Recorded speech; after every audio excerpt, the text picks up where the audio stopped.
어쩌다 사람을 만났는데 처음에는 참 인상이 좋았다가 시간이 지나면서 사실은 최악의 인물로 변해버린 경험이 누구나 한 번쯤은 있을 것이다. 함께 있으면 기분이 나빠지고 안 좋은 일들에 말려들며 언제나 손해를 보게 만드는 그런 사람도 주변에 한 명쯤은 있다. 겉과 속이 완전히 딴판이고 사람을 우매하는 등 당신의 주위에 한 명 정도는 있을 법한 그런 성격에 최악의 그런 사람들 그런 관계를 맺게 되면 스트레스가 몰려오고 정신적으로 내몰리는 국면에 다다르기 쉽다. 그런 사람들은 마음을 갉아먹는 벌레와 같다. 최악의 경우에는 자기 자신조차도 그런 비정상적인 사람으로 변할 수 있는 가능성이 숨겨져 있어 더욱 신경이 쓰일 것이다. 절대로 상대하지 말아야 할 최악의 사람들은 4가지 특징을 가지고 있다. 첫 번째는 만나는 사람에 따라서 태도가 돌변하는 사람이다. 성격이 나쁜 사람은 상대가 자신에게 이익이 되는지 아닌지를 항시 판단하고 사람에 따라서 극단적으로 태도를 바꾼다. 그리고 이용할 대로 이용했거나 아니면 뭔가 건질 것이 있다고 판단했을 때에는 때로는 온화하게 때로는 횡포에 가깝게 사람을 조종한다. 많이 보는 예로 식당 등에서 종업원에게 반말을 넘어 명령조로 말하거나 클레임을 걸 듯한 언동을 취하는 사람들은 눈여겨볼 필요가 있다. 성격이 나쁜 사람은 지위, 명예, 돈 등에 약한 경향이 있고 태도와 언동의 이면성이 교묘해서 때로는 자신도 속고 있다는 사실을 눈치채지 못하는 사람도 있다. 만약 주변에 이와 같은 행위가 의심되는 사람이 있다면 그 사람이 약한 위치에 있는 사람들 앞에서 어떤 행동을 취하는지 주의 깊게 주시해 볼 필요가 있다. 사람을 무시하고 깔보는 사람, 자신이 얼마나 대단한 사람이라고 생각하는지 물어보고 싶을 정도로 사람을 깔보고 아래로 보는 사람이 있다. 예를 들어 목표를 위해 필사적으로 노력하는 사람에게 대놓고 야, 그딴 거 한다고 뭐가 되겠냐, 노력해봐야 소용없다니까 하고 아무렇지도 않게 말을 하는 사람이 있다. 두 번째, 사람을 이용만 하는 인간. 정말로 성격이 나쁜 사람은 타인의 솔직한 감정이나 선의를 교묘히 이용해서 자신의 입맛에 맞게 끌고 간다. 예를 들어 어떤 일로 좌절에 빠진 사람들에게 다가가 이런 일이 당신에게 도움이 될 거예요 하고 친절한 척 조언을 하지만 사실은 자신의 이익을 위한 덫으로 유도를 하며 선의의 제3자로 가장하곤 한다. 이런 타입이 무서운 점은 자신은 직접 아무런 손을 쓰지 않고 타인을 잘 이용함으로써 목표로 한 임무를 교묘하게 추락시키는 기술을 지닌 데 있다. 다른 표현으로 하자면 지능범이라고도 할 수 있다. 게다가 만일 그 악행이 주모자인 자신에게 쏠리게 되면 책임을 실제 행동한 사람에게 전가하는데 이때의 언행이 너무나도 자연스럽고 간단하게 보인다.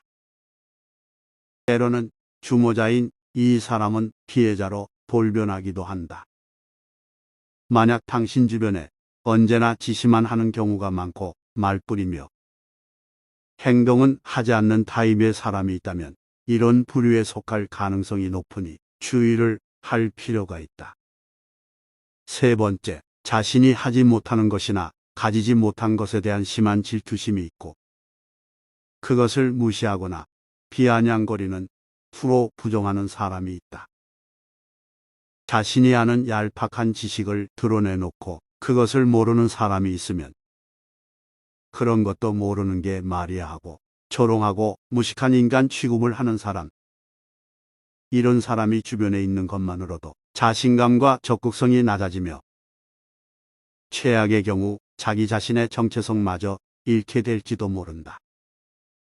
만약 그런 사람들은 부모로 두고 있다면 더 말할 필요가 없을 것이다. 이런 사람들임을 눈치챘을 때는 위험인물임을 인지하고 되도록 조속히 거리를 두어야 한다. 타인의 비밀이나 정보를 아무런 주저함도 없이 흘려버리는 사람도 같은 부류이다. 만일 일상적으로 항상 그런 언행을 하는 사람이 주변에 있다면 그 사람과 절대로 말을 하지 않는 것이 가장 현명한 방법이다. 네 번째, 뒤통수에서 남의 욕을 하는 사람, 다른 사람의 험담을 늘어놓거나 쓸데없이 나쁜 소문을 터뜨리는 언행은 결코 칭찬받을 행동이 아니다. 하지만 진짜 나쁜 사람은 당사자 앞에서는 웃는 얼굴을 하고 있다가도 잠시 자리를 비운 순간 그 사람의 험담을 늘어놓는 타입이다. 특히나 악질적인 것은 자신의 마음에 들지 않는 사람을 음해하기 위해서는 자신의 이익을 위해서 의도적으로 악의적인 거짓말이나 소문을 퍼뜨리는 사람들이다. 성격이 나쁜 사람과 부딪혀야 할 때는 이 사람은 뭔가 병에 감염된 거야라고 생각하는 것이 대처법의 하나이다. 상대를 대등한 입장이라고 생각하면 짜증도 나고 스트레스도 쌓이게 된다. 감정을 억제하기 위해서 저런 성격은 병이 원인이라고 생각하게 되면 조금 참을 수 있게 된다. 그것을 고치는 데는 물론 많은 시간과 노력이 필요하다. 대등한 위치에 두지 말고 부처님과 같은 따뜻한 시선으로 지켜본다는 자세로 임하는 것이 득이다. 반면교사로 삼아 관찰하는 것도 방법이다. 영화나 막장 드라마에서나 나올 법한 성격의 사람을 간혹 실제로 마주하는 경우가 생긴다. 하지만 그것도 무언가 의미가 있는 것일지도 모른다.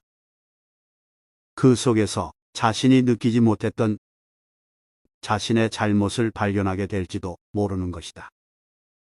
어쩌면 악역은 이 세상에서 선한 사람들이 반면교사를 삼을 수 있도록 심어놓은 메시지일지도 모르는 것이다. 할 수 있다면 평생토록 미치광이 같은 나쁜 놈들을 안 만나는 것이 최고이겠지만 직장이나 주변에서 의외로 높은 확률로 이런 사람들과 조우하게 된다. 성격이 최악인 사람들을 대하는 대처법 또 하나는 되도록 거리를 두어야 한다는 것이다. 가장 좋은 것은 관계를 완전히 단절시키는 것이지만 가족이나 직장 상사 동료 등 피치 못하게 얼굴을 보고 살아야 하는 경우가 있으므로 현실적으로 어려울 것이다. 이럴 때는 최소한의 접촉만으로 끝내야 한다. 충돌이나 간섭 싸움은 피하는 것이 좋다. 그리고 조심해야 할 것은 실수로라도 상대의 성격을 고쳐보겠다는 등의 생각은 품지 않는 것이 현명한 것이다.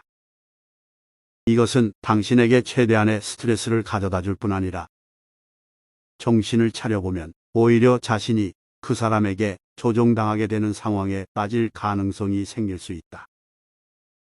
또한 너무 티가 나도록 부자연스럽게 회피하거나 무시하는 등 돌연 서먹하게 구는 태도를 취하는 것은 나중에 트러블을 야기할 수 있는 원인이 된다. 그러니 되도록 자연스럽게 건들지 않으면 똥에 묻지 않는다는 마음으로 실행해야 한다. 악성 질환에 걸렸다고 생각하고 지켜본다. 만약 그런 사람들로 인해 극심한 스트레스를 받고 있다면 그것은 어쩌면 그 자리를 떠나 새로운 것을 찾아보라는 인생의 새로운 전환기를 암시하는 것일 수도 있다. 세옹지마라는 말도 있듯이 악역과의 만남도 그 의미를 잘 생각해보면 자신에게 도움이 되는 방향으로 길이 보이게 된다. 또 이런 사람들도 있다. 상대가 이야기할 때 귀 막고 듣는 사람, 귀를 닫고 듣는 사람은 상대가 무슨 이야기를 해도 이미 자기 안에 답을 갖고 있다. 타협하거나 최고의 여지를 두지 않고 상대가 어떤 말을 해도 들으려고 하지 않을 뿐만 아니라 심지어 이야기를 계속 이어가는 사람을 깔보거나 업신여기기까지 한다. 대화가 이어질수록 소통의 문은 닫히고 불통되면서 심지어 분통과 우라통이 터질 수도 있다. 빨리 이야기를 그만두고 자리를 뜨는 게 상책이다. 어떤 사람은 자신이 도움이 필요할 때만 찾아오는 사람이 있다. 그 필요가 충족되면 소식을 끊고 살다가 다시 뭔가가 필요해지면 도움을 요청한다. 인간관계는 끊임없이 애정과 관심을 갖고 보살펴야 하는 수동시계와 같다. 애정과 관심이 식으면 단계는 넘을 수 없는 경계가 생긴다. 경계는 이제 다시 넘을 수 없는 한계로 자리 잡는다. 필요할 때 필요한 걸 부탁하면 필요한 걸 얻을 수 없다. 인간은 필요로 맺어지는 계약 관계가 아니기 때문이다. 필요로 맺어진 인간관계는 필요가 없어지면 인간관계도 끊긴다. 끊긴 인간관계를 필요한 게 생기면 다시 이어나가려고 하지만 이미 관계는 쉽게 넘을 수 없는 경계로 바뀌었기에 관계 회복은 생각보다 쉽지 않다. 필요 없는 사람은 없다. 다만 상대가 지금 필요하지 않다고 생각할 따름이다. 내 이익만 챙기는 나밖에 모르는 사람이 있다. 다른 사람의 아픔에 눈 감는 사람은 사람으로서의 기본적인 윤리나 의무를 망각한 사람이다. 상대방의 아픔을 사랑하는 사람이 진짜 사랑하는 사람이다. 자기 과시에서 헤어나오지 못하는 사람이 있다. 대화를 나누다 보면 자기 생각은 언제나 옳다고 생각하면서 자신 있게 자기 주장을 펼치는 사람이 있다. 물론 자신감을 기반으로 자기 주관을 거침없이 이야기하는 사람을 부정적으로 생각하지는 않는다. 문제는 내 생각도 틀릴 수 있다는 가능성을 열어놓지 않고 자신을 맹신하는 사람의 생각이다. 지금 내 생각은 내가 살아오면서 겪은 직간접적 체험이 역사적으로 축적되어 생긴 산물이다. 생각은 그래서 역사성을 띠고 있다. 내 생각을 만들었던 그 당시의 상황이 지금과 다를 수 있기 때문에 지금 내 생각은 지금 여기에 안 맞을 수도 있다. 더욱 심각한 문제는 자신이 갖고 있는 경험과 지식을 지나치게 높이 평가하면서 자신과 다른 상대방의 관점을 인정하지 않으려는 고집이나 아나무인의 자세다. 사람은 저마다의 생각을 갖고 각자 다른 환경에서 다르게 살아간다. 누군가의 이야기가 틀렸다고 생각하기 이전에 내 생각과 어떤 점에서 다른지를 먼저 생각해 볼 필요가 있다. 모든 생각은 일리가 있는 의견이다. 귀하게 대접받으려면 귀를 기울여야 한다. 경청할수록 경건해지고 상대방을 존경하게 된다. 내가 기울인 만큼 나는 기울어지지 않는다. 오히려 상대를 똑바로 세워 자존감을 갖게 만들어줄 수 있다. 자세를 낮추고 귀를 기울일 때 소통은 화통해진다. 진정한 대화는 나를 낮추고 상대를 높여주는 겸손에서 비롯된다. 나를 낮추고 상대를 높여주면 덤으로 나도 높아진다. 좋은 말씀 도움되시길 바랍니다.